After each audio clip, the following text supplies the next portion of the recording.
ووعد الله تبارك وتعالى انه اللي يصلي على النبي مرة ربنا يصلي عليه كام يا دكتور عمرو؟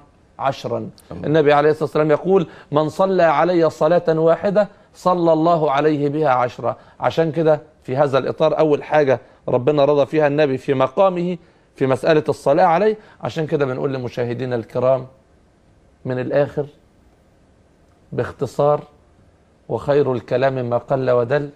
والناس اللي تعبانة وشايفانا دلوقتي، والناس اللي عندها مشاكل في حياتها، واللي عايز يجوز بناته، واللي عايز يجوز ولاده، واللي عايزة تتجوز، واللي ما خلفتش ونفسها تخلف، إذا ما شئت في الدارين تسعد.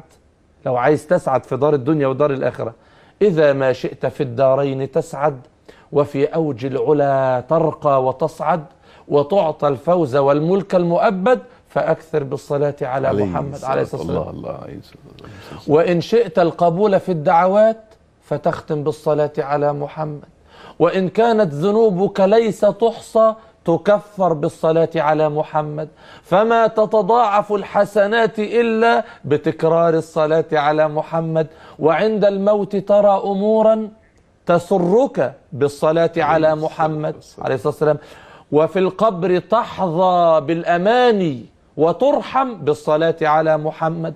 ولا تخشى من الملكين رعبا إذا سألاك قل لهما محمد عليه الصلاة والسلام. رسول الله حقا اتبعنا وآمنا وصدقنا محمد. اللهم صل وسلم وبارك عليك يا سيدي يا رسول الله.